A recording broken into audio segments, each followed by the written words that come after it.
Night, presented by Toyota. First of all, I'm glad he's gone, because I think the guy we brought in has done a great job, and you know, there was some animosity there with Bryz at times. Sometimes he just, you know, did things that aren't very typical of hockey players or teammates. Every person in the life have opinion about everyone. If he thinks like that, I can change his mind.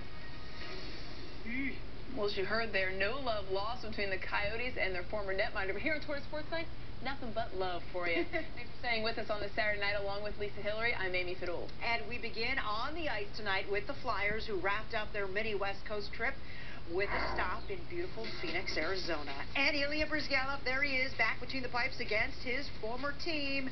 And he got plenty of first period help from his current team. Flyers with the power play off the strange bounce. Matt Reed takes advantage of it. His 10th of the year, opens the scoring. I'm thinking rookie of the year, Amy. Yeah, he's playing well. Reed again, this time distributing to Danny B. His shot stopped, but Wayne Simmons right there to jam it home. 2-0 Flyers. Under 4 minutes to go in the opening frame. Kimmo Timonen all the way around the net. Claude Giroux waiting for it. His one-timer made it 3-0. Giroux's 15th of the season, but they still were not done in the first 20 minutes here. Again on the power play. Briere from behind to Scott Hartnell.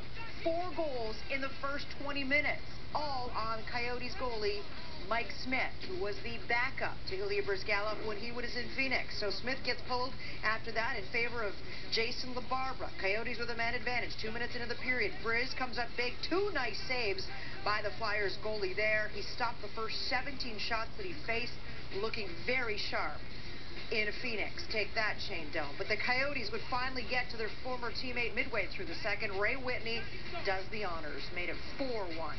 Flyers. Under 10 seconds left in the period. Coyotes on the power play. This time Bryzgalov does the job on Whitney. Glove save as we head to the third period. Final minute of the game. Coyotes still fighting. Keith Yandel from the point. It changes directions and beats Bryzgalov. Bodker gets the credit, but it was too little, too late. Bryz gets the victory in his return to Phoenix. Flyers win it 4-2.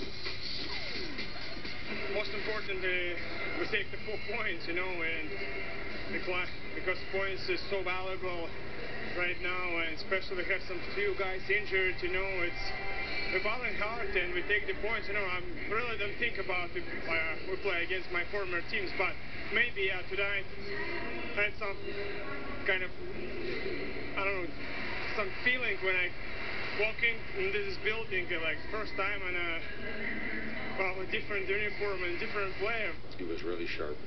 It wasn't a lot for him in the first period, but in the second and third, once the score was in our favor a little bit, we got a little sloppy, and he had to make some big saves. With his goal tonight, Claude Giroux moves into a tie for the NHL's points lead, along with Toronto's Phil Kessel. Giroux has played in 2 fewer games, and former Flyer Joffrey Lupul is 3rd in the league with 30 points. How about that? Hart Trophy right there, I think. Well, the hot stove is already heated up for the Phillies, signing Jim Thome and Jonathan Papelbon, as well as trading for Ty Wigginton. There's still a current Philly, though, that's waiting to see if he'll be back in pinstripes. Jimmy Rollins. Our insider Jim Salisbury reporting that Rollins' agent and Ruben Navarro Jr. will meet at the winter meetings in Dallas next week. And today we asked Cholly Manuel about his free agent shortstop. Jimmy's been here. He's been here a long time, and I mean, I think it kind of speaks for itself. And you know, like he's definitely been part of our success.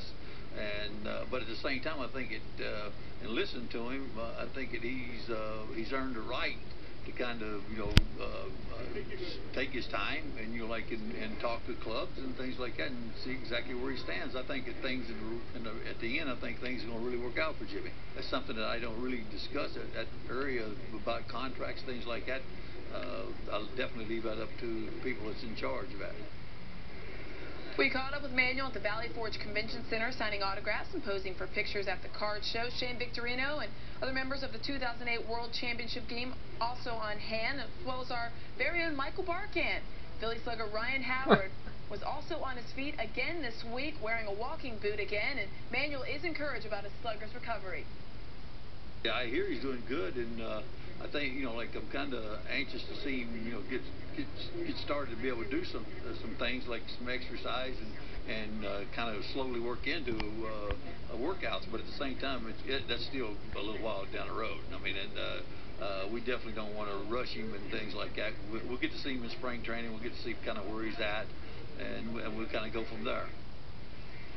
Speaking going from there, baseball winter meetings.